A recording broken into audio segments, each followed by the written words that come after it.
যুবক একজন ছেলে, যার নাম ছিল শরীফ উসমান হাদি। এই শরীফ উসমান হাদিও আমার নবীর একজন প্রেমিক ছিল, আশেক ছিল।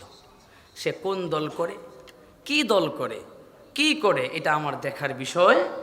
আমি দেখব সে মিলাদুন নবীর তাবাররুক খেয়েছে। সুবহানাল্লাহ কয় না? মারহাবা জুরে কন। সে নিজে মিলাদ পড়েছে ছন্দ দিয়ে দিয়ে। আপনারা দেখছেন কি না? দেখছেন? আলহামদুলিল্লাহ। এই নবীর একজন আশেককে, নবীর একজন প্রেমিককে প্রকাশ্য দিবালোকে গুলি করে এই আবু জেহেলের বংশরা, এই কাফেরের বংশরা, আমার নবীর বিদ্বেষীরা তাকে গুলি করে হত্যা করে শহীদ করেছে। আমরা এই বিচার বাংলার জমিনে চাই কি চাই না? জোরে বলেন, চাই কি চাই না?